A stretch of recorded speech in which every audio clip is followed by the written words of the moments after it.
Hello, I'm Pamela Ramey Tatum, and I'm standing here at the Hub on Canal. I have been an artist at the Hub on the Canal since the beginning. I'm one of the originals.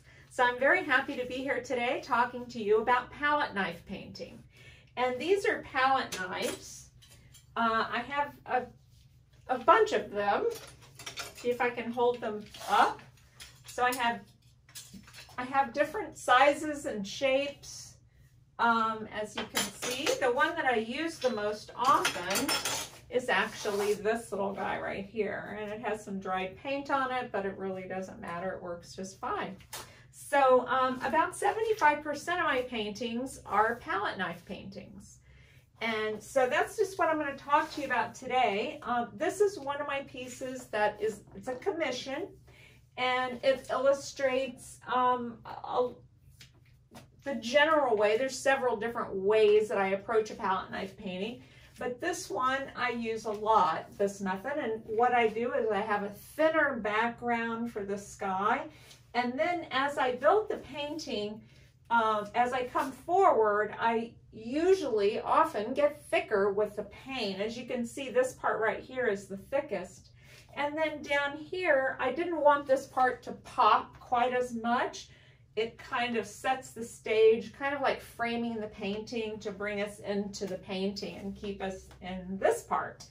So, and what this allows, the palette knife, it just allows you, it allows me to build the painting and make a lot of texture and do fun things. I mean, not that you can't do this with a brush, but it works really well. If you can see all the color that I have and the texture that I have in the palm trees, and in also the palmettos, it just allows you to create a lot of texture and fun places in the painting. Lots of magic happens with the knife. So I just wanted to show you this one, and then I'm going to just do a little painting for you.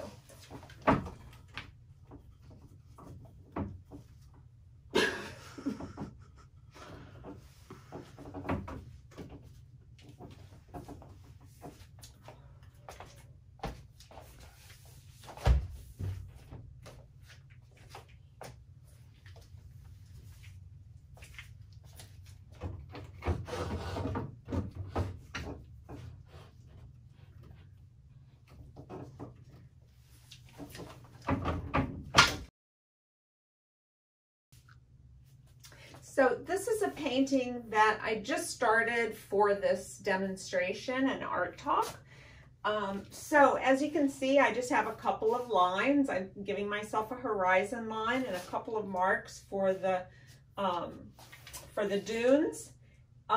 So starting a painting like this, I would start with the background, and which I've already done a little bit of. So the sky, often I just keep it really thin. You can do thick paint for the sky. Some people, of course, might like that. I often like to keep my sky background really soft and just scrape it on there. The reason I like to do that is it just has a more airy quality to it when you do that, in my opinion. And I like to leave, if you can see that I treat the canvas with gesso, and then I do a color a lot of times. And that way, when you're painting and scraping like this, you can leave some of these places to show through, which look very interesting in the end. Here's an example of one that I did a lot of scraping on. That orange showing through has all been paint being scraped off and the bottom layer showing through. That one's done on board, which really is conducive to the scraping. So as I work forward in the painting, sometimes I get thicker with the paint. But let me just do a little bit more in the sky. I might, if I want to put a color in just to give it some interest, maybe a little bit of purple, which I've done over here.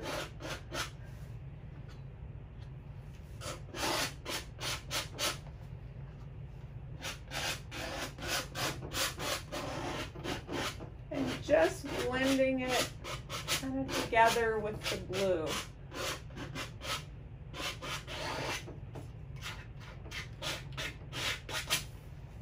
So I will just show you another example of that that's more finished. So this is a sky that I did with a knife, and I used a lot of thin paint. And then you can see I use thicker paint as I go down, but the sky is thin because the sky is, you know, airy and translucent, so it works. So as I move down and get to the water, I often will do a thicker paint when I get to the water. So with the water, I might put on paint like this, going in a horizontal direction, kind of like the water goes.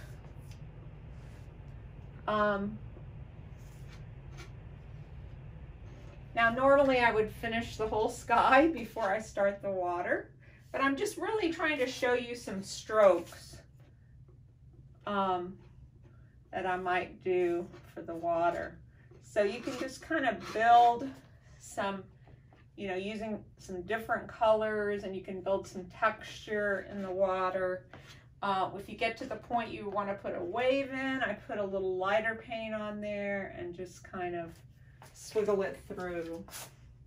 So that's kind of the way I start a painting, from the back and move forwards. So I'll show you one that I'm working on currently.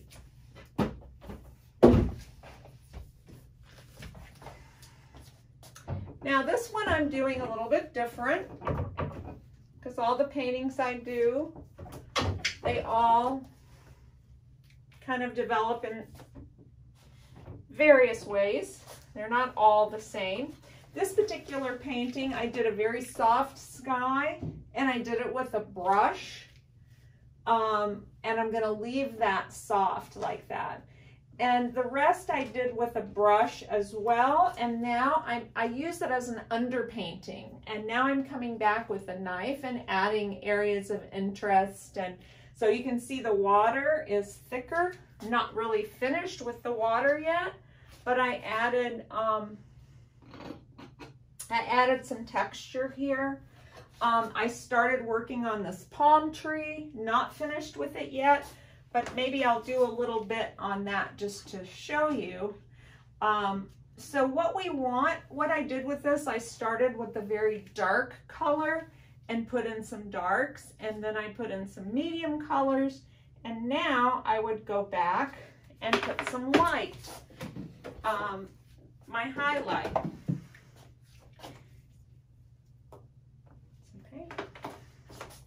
So I need a little bit of yellow green, pretty light yellow green, put a little bit of white in there. So I'd want to put a few highlights in there, and probably, I'm still not done with this palm tree, even though it may look kind of finished. I probably would keep building that. But I'm gonna just let that one sit for a moment, and I'll work on this other palm tree. So as I said, I would start with a dark color, kind of lay that in first. When you're painting realism, you want to have at least 3 or 4 values in order to make something look three-dimensional. This looks pretty flat because it's all one value. But if I go in and start building, putting some dark areas,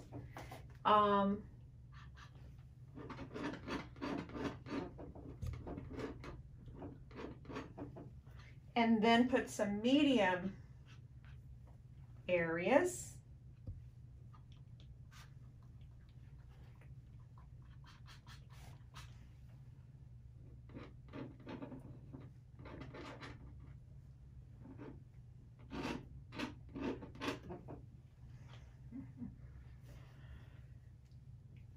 and put some light areas. Then I start to build the palm tree and have it look kind of like they look in real life. They are going to have dark, medium light and a highlight on them. So that's what you need when you're building these. You need to have a dark, a medium, and a light. And build from there. And then at the end, I put some highlights in.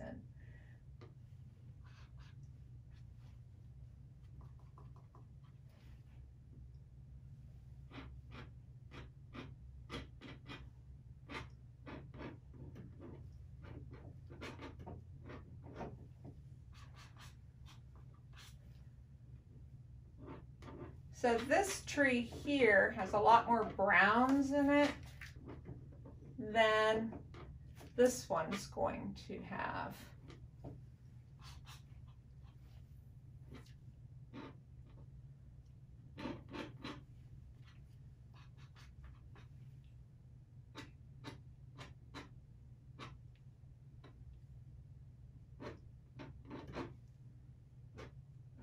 But I want to make sure it doesn't look dead. So I'm going to make sure that I put enough green in it too. So after I get what I think is, well, it's not really going to be finished right now. But after I get something that looks like a good start for the tree, because I'm going to build it. If you remember in the other painting that had the finished palm trees, it has a lot of,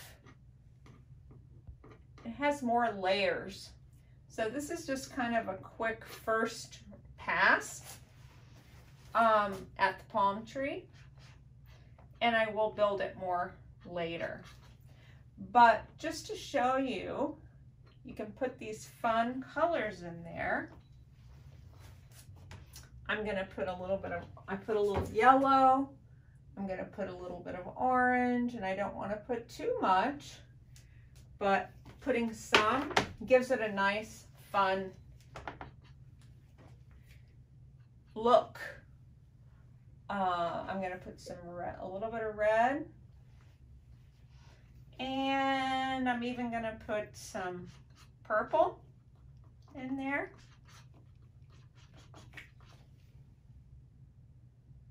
For some cool parts, maybe a little bit darker, a little bit of purple, and I can even put some blue, some of the color that's in the water in the trees as well.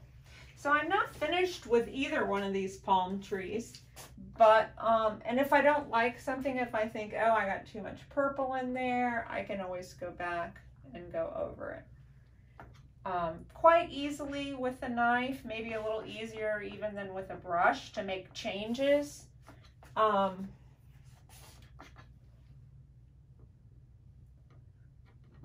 So that just gives you an idea of how I would approach the palm tree, although not finished. Again, it's a start. And then looking down here, I've started with a knife a little bit, but you can see there's a lot of lines.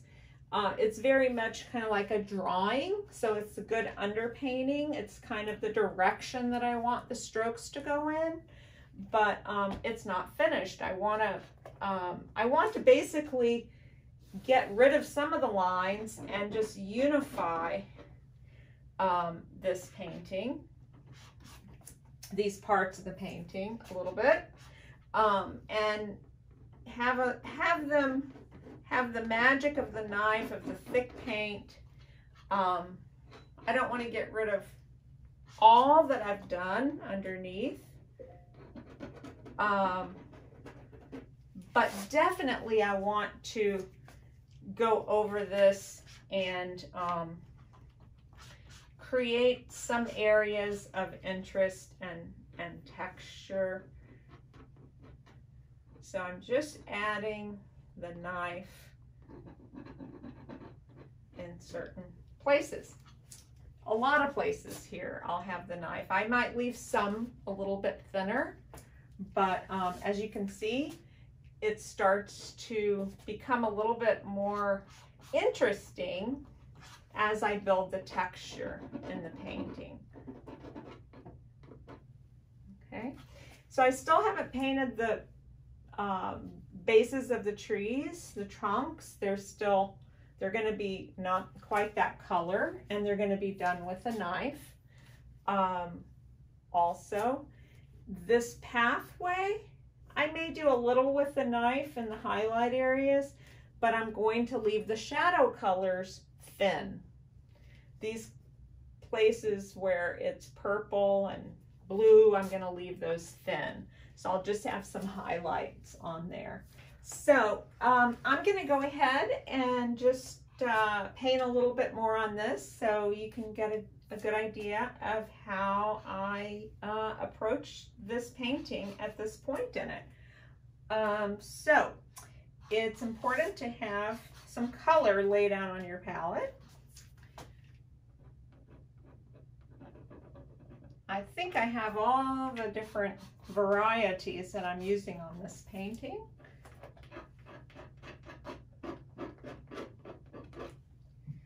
And so, as you can see, this part I'm doing a little bit thinner paint than what I was using on this area up here.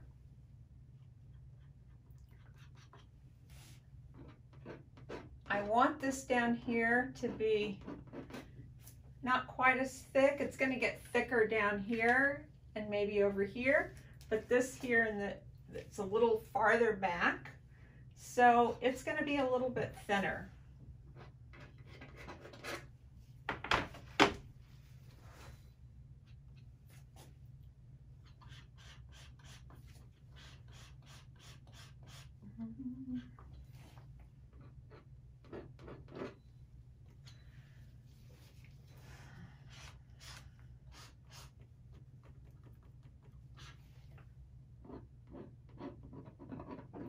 So I've just got some areas where the light's hitting, and then areas that are in shade.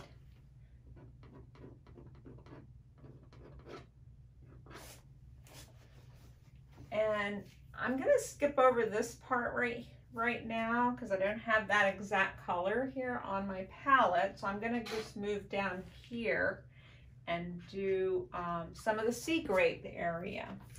Now this area,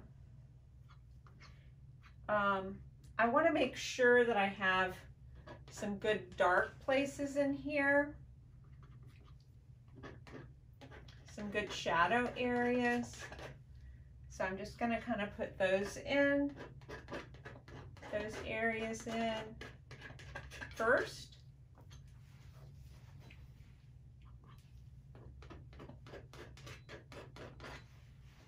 And then I'm going to go back and put in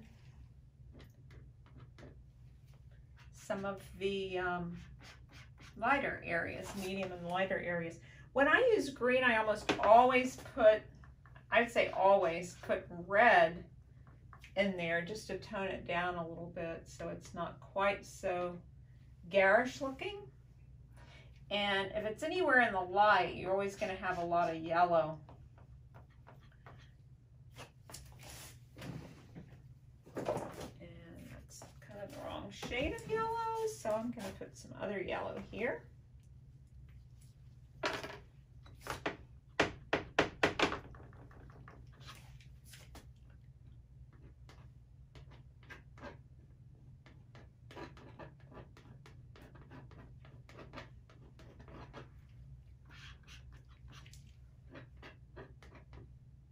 So I just don't want this to look too polka dot, like I kind of did the underpainting, looked a little dotty. So I want it to look a little bit more, little impressionistic. So I don't want to paint every single sea grape. I just want the impression of them. And one thing about sea grapes,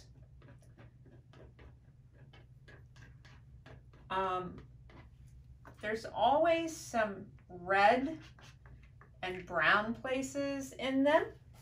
If you take a walk around and the beach and you look at the sea grapes, there's always some red or orange. So I want to make sure that I get some of those places in there too. Maybe a little bit of orange. You can be really playful with the knife. It just gives you a lot of freedom to create texture, maybe a little bit more easily than you can with a brush. It just lends itself to putting on a lot of paint.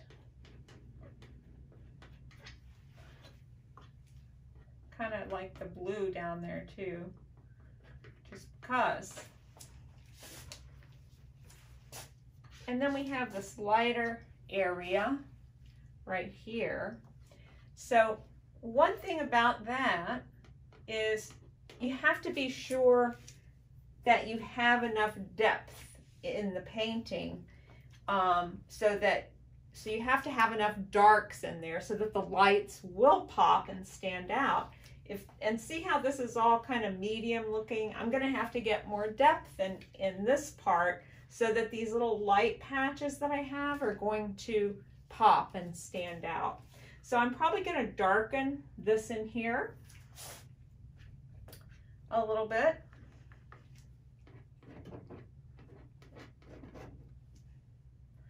Using ultramarine blue and transparent oxide red gives me a good dark. So I'm just going to put some more dark in here, and I'm not doing it, putting it all over, but I'm putting it in certain places just so that when I put the lights in with the knife, they're gonna pop really nicely. Hopefully. That's the plan. So I'm gonna put in these darks, leaving a little space because I don't want to go over the places where I'm going to put the light.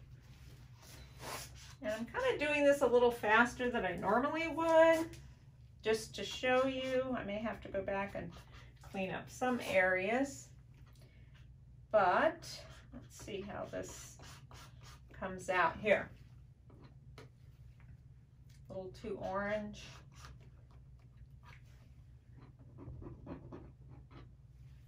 A little light.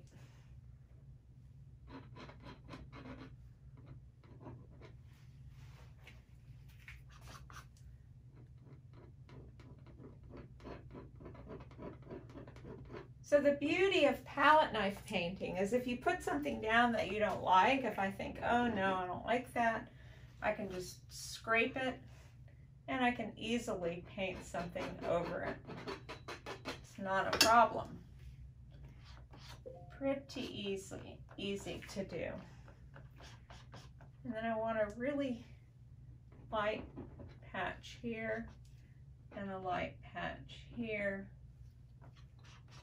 maybe with a little bit of purple here.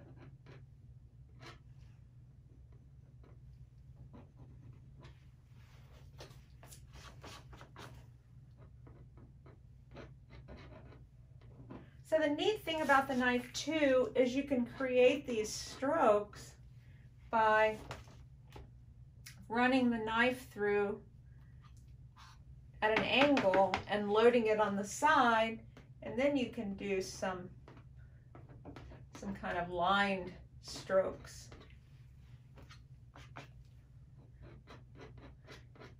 And you can pull the knife in any direction that you want. So I can make this whole area look really grassy. this is a little bit too light, so I'm just going to scrape it off a little bit and put in a little bit darker paint. So one thing that's really important when we're painting is to get some perspective. So every now and then, it's very important to step back and look at the painting and get an idea of if we're going in the right direction. Because if we're hyper focused up on the painting, sometimes we think it's looking one way, and then when we step back and look at it from the place a painting is supposed to be viewed, which is several paces back from the painting, sometimes we might see that things don't look exactly as we thought, and that happens to artists, where they step back and go, oh, I thought that was looking so good. So I'm always telling my students, step away from your painting. So actually I'm liking it. I want to make sure I don't get too strokey, too many individual strokes. I want it to have a pattern. I kind of like where it's going.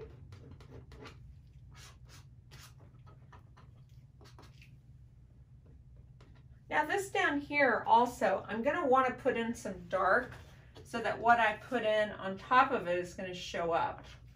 So that's kind of how I approach this as I go with a knife. I'm going to be putting in darker areas, filling in the darker areas, and then going back and putting the medium and lighter colors on top.